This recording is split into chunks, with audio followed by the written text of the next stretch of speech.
Hello, this is Julie Ann and Life with Collective Purpose.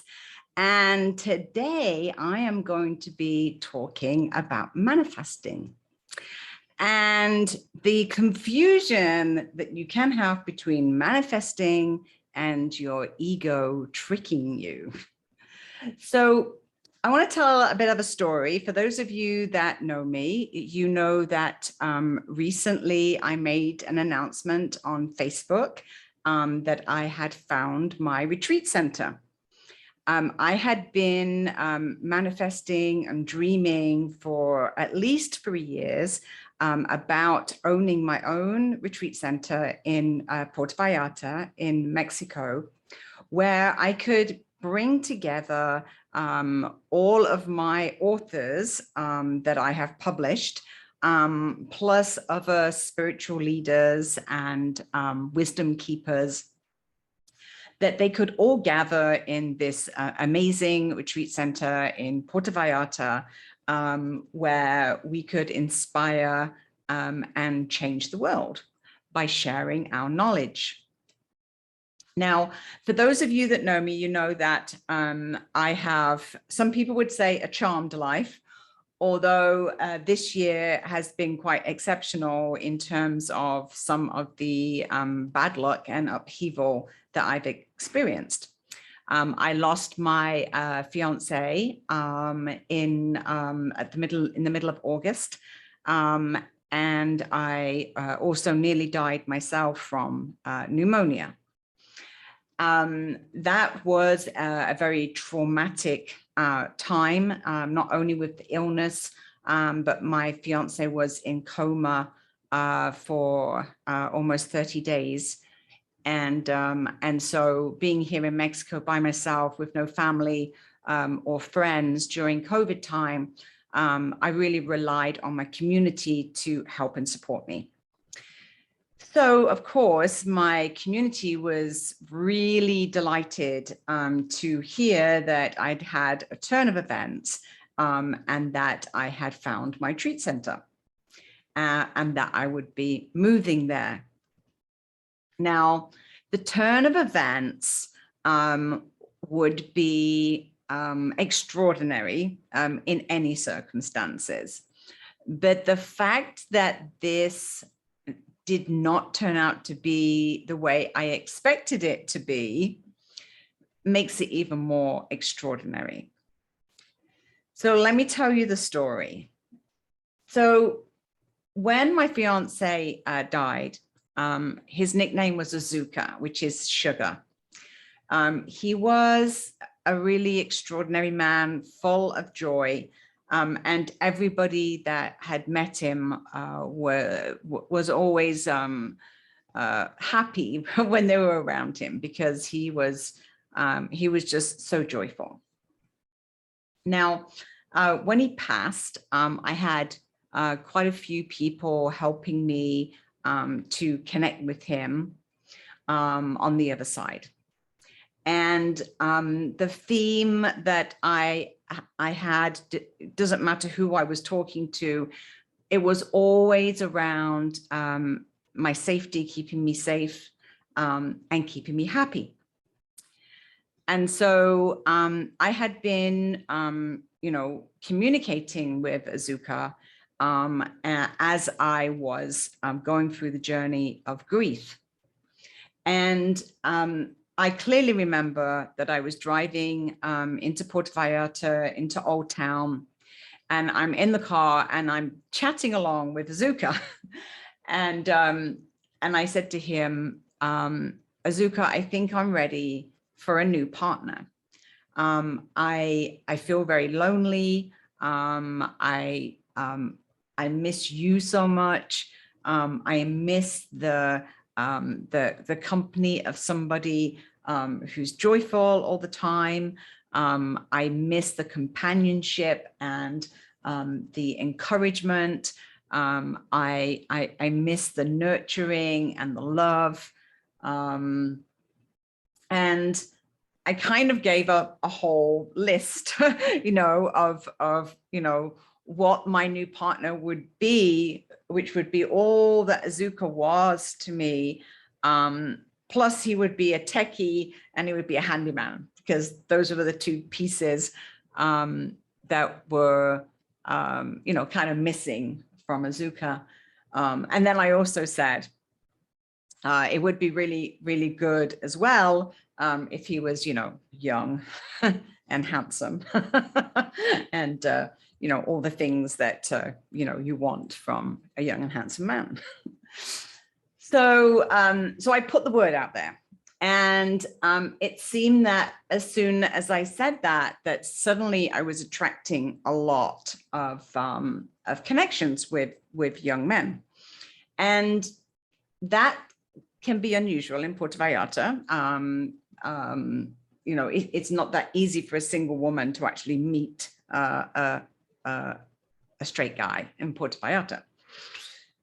So anyway, I just decided that if I just really focused on manifesting my dream partner and manifesting my retreat center, that these would be two areas that would bring a lot of joy and a lot of happiness into my life. And I made this announcement on Facebook as well, just so that everybody knew that this was my intention, that I was setting an intention to find my retreat center and to find my new partner.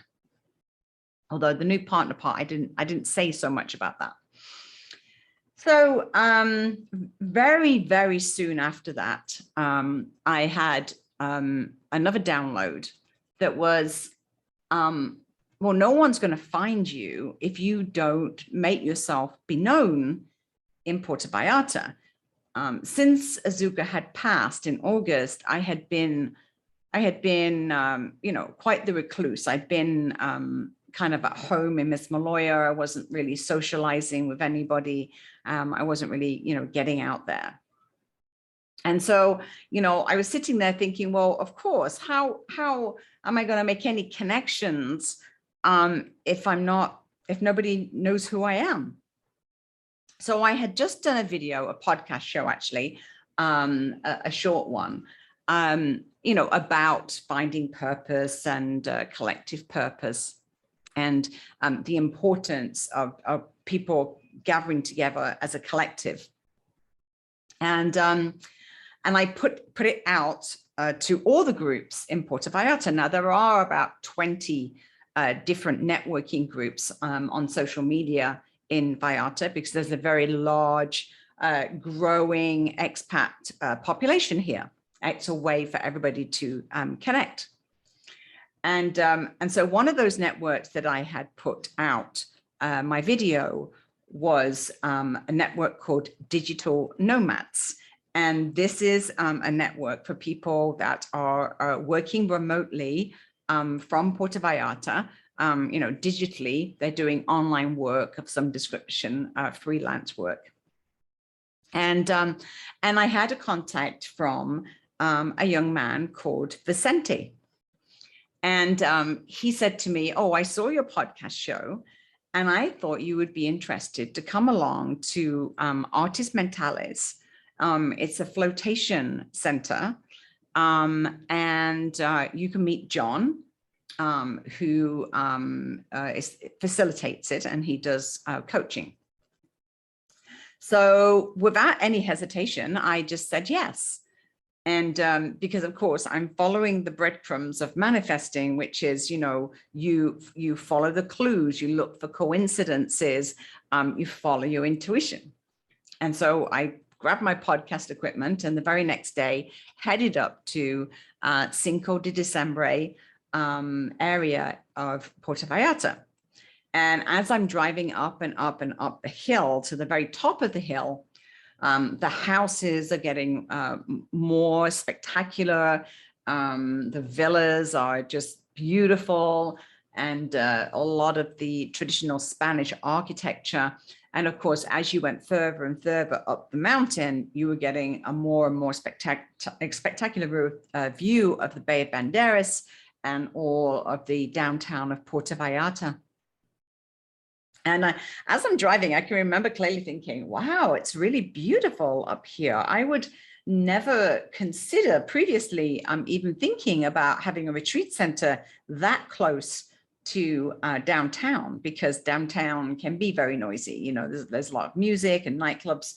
And of course, if you're, you know, anywhere in the vicinity, even up the hill, then the noise from downtown can certainly reach you, and sirens and things like this. But this house was very much at the very, very top of the hill. And I was amazed by how quiet it was. And as I stood outside the property, I was impressed by the grandeur of it. It had a, you know, very large wooden door, big archways, and turrets, and, you know, very grand property. And I was greeted at the door by Vicente, and he showed me through the property to meet John. As I walked out to the outside, you know, I was taken aback by the most amazing view. And John introduced himself to me, and as I'm looking around the property, I happened to look over you know, the edge of the building, and there was a casita, and I said, "Oh, that's is that your property as well?" And he said, "Yes, that's the casita. It belongs to the property, and in fact, our tenants have just moved out. If you know anybody who's interested in renting." Of course, my mind is going like crazy, because this is the first time I had seen this area, and I was impressed by the area. I said, "Oh, actually, you know, I may be interested myself." Anyway, we continued to talk, and as a continuation of that conversation, I had mentioned the reason why I was thinking of moving was because my fiance had died, and I was now living in this quite large property by myself in Miss Maloya, which is, you know, it's in the jungle. It's very isolated. Great if you're a couple, not so great if you're by yourself. And then as I told him that story, John said to me, "Well, that's a coincidence, because I actually lost my partner, Sandy, around the same time." And I said, "Wow, that's amazing. Well, that's an amazing coincidence."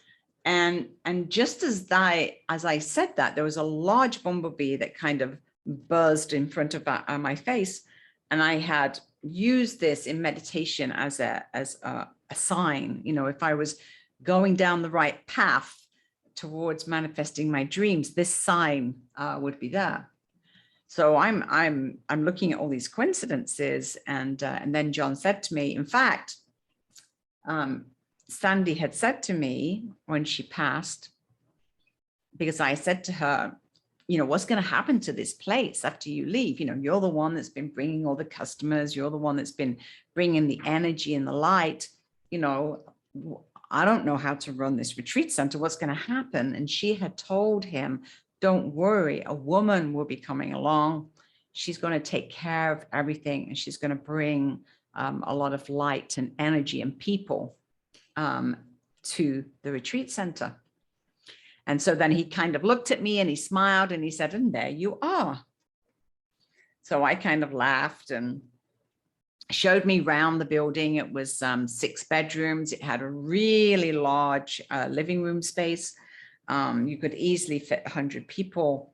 And immediately I can see the picture of events there. I can see, you know, like a Sunday gathering of spiritual people. I can see music events. I can see salsa events. I can see writing retreats. I can see spiritual gatherings. I could see pool parties. You know, there was all these things that I was visualizing, you know, art therapy retreats, and meditation and dance classes and yoga, and, you know, like literally, it was like a vision that I could see. And so I took that as a sign. I took that as a sign that my dream for a retreat center was manifesting. And John was encouraging me and saying, you know, you can just come and do what you want with this building. You know, I just have one room in this property, and with Sandy not being here, you know, there's no business, you know, the place is dead. So you're welcome to come here. You can stay in the main house if you want, you can rent the casita, you know, just whatever works. And I was like, wow, that was easy. You know, here's my retreat center. I haven't even had to purchase it or spend any money, and basically being given free reign of this place. So it was kind of a no-brainer. So I immediately thought, okay, that's it then. So I'm going to pack up Miss Malloy, pack up the apartment. It was on a lease, so I had 6 months left of my lease agreement. So I started getting the word out to sublet to one of my friends for the rest of the period, and I started to pack up. I very quickly started the move to the retreat center and the casita, and started investing a lot of money in creating a home in the casita. You know, painting it, decorating it, organizing, and quite quickly started to discuss and organize what was needed to be done to the main house, so that I could start bringing people in, and even started to look at events as close as the last week of December, and started to put it on the website and everything. So, you know, this was the done deal. This was the Influence Publishing Retreat Center. My dream had come to life. I had manifested my dream retreat center. Now, in the meantime, as I'm going, you know, backwards and forwards, and you know, John and Vicente were extremely helpful, because I was still at that time in quite heavy grief. You know, Azuka had not passed that long ago, and you know, it was difficult for me to maintain, you know, all that was happening, and to, you know, continue with the grief journey, as well as now cope with this extra chaos of moving house. So John and Vicente were very helpful in terms of being supportive and loving. You know, John said, you know, this is your new family, you know, you never have to be alone again. Vicente was very helpful. He was coming to the house and helping me move things, and you know, helping me clean up the casita. And kind of before I knew it, Vicente had become a very good friend. You know, he was coming down to the casita. We were having a glass of wine at nighttime as we were organizing the house. We were having very deep spiritual conversations. I was sharing all my dreams for the retreat center, and we started to get quite close. Then things started to crumble, and it was a very strange situation, because John started behaving a little strangely. Now I realized he was also in heavy grief. And so, you know, that's not a good situation. You know, emotions are running high. But I decided to kind of back off. I'm like, okay, maybe I'm putting up too much pressure in terms of getting things up and running too quickly at the retreat center. The next thing I know is I received an eviction notice, basically saying that the big house had been sold, and therefore the casita had been sold, and I needed to leave the property. Now, of course, at this point, I'm just like, what? You know, this is my dream. You know, I've shared this with everybody. I've told everybody about my new retreat center, the Influence Publishing new retreat center, and, you know, and how amazing it is. And I'm letting my ego really get carried away, because everybody on Facebook's congratulating me and saying, oh my goodness, Julie, you're so amazing at manifesting, you know, you're the magical manifester. Oh my God, how do you do it?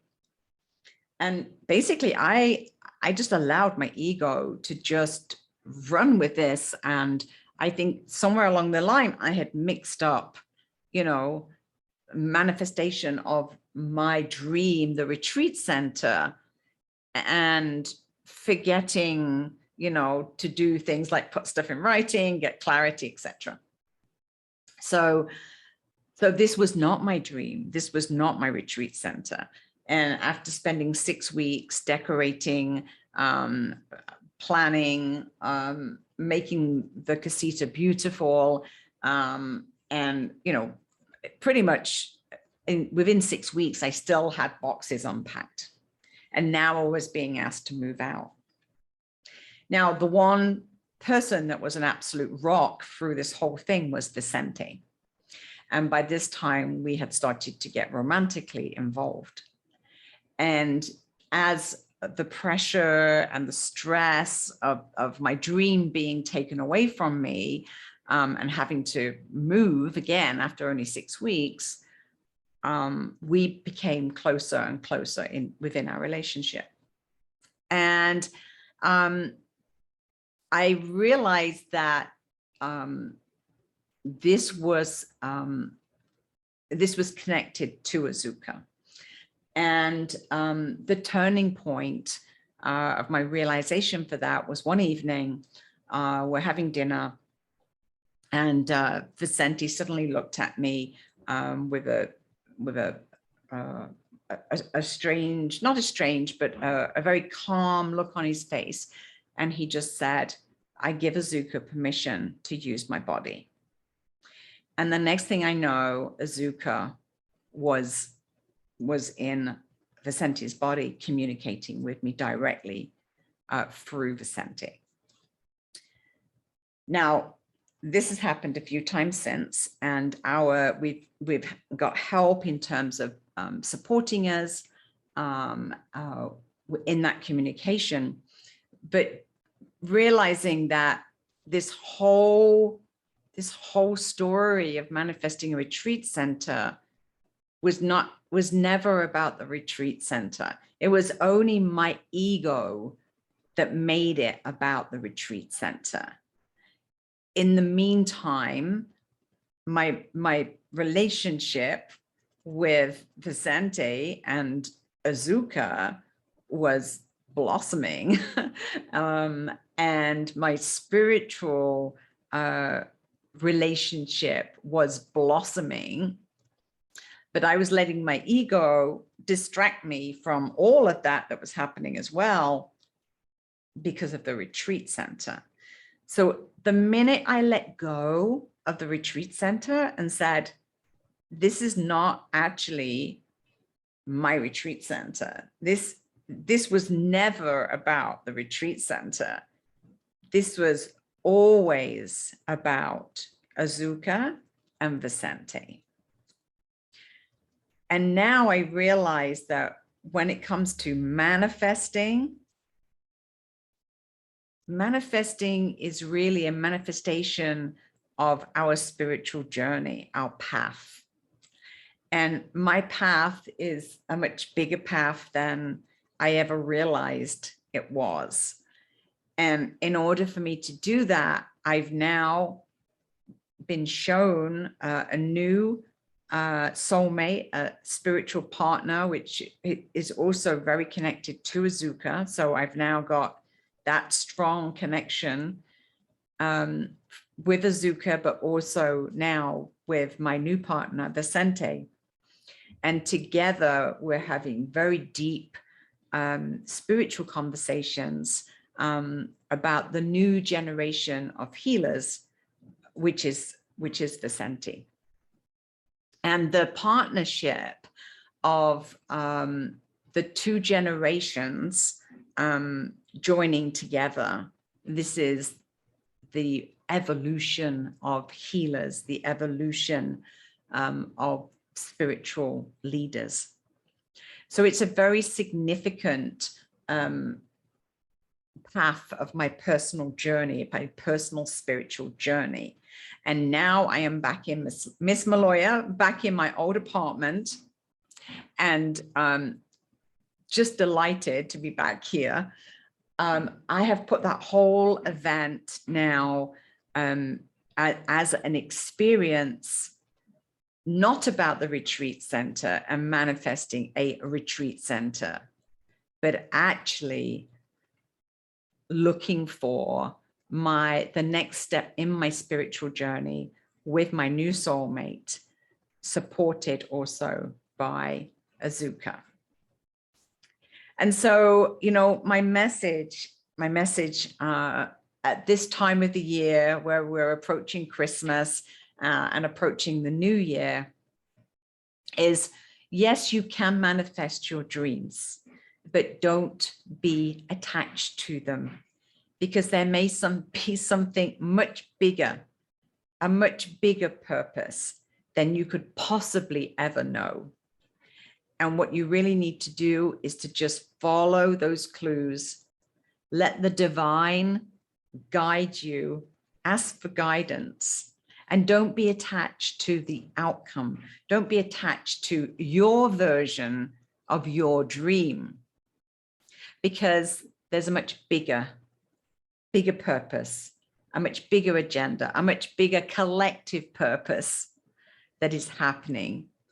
And I now know that meeting Vicente gives me the support to be able to continue this spiritual journey of collective purpose and the bridging of two age groups from 30 up to 60 and beyond. But the bridging of those two generations of healers, and the 40 to 60 year olds mentoring and helping the 30 to 40 year olds, which are the new generation, the new evolution of healers that are all waking up right now. That is the manifestation, not the retreat center. So listen to the guidance, but don't be attached to the outcome, because you might actually be surprised that what the divine has in store for us is much bigger than we could have ever imagined. Thank you, and keep living life with collective purpose. Bye for now.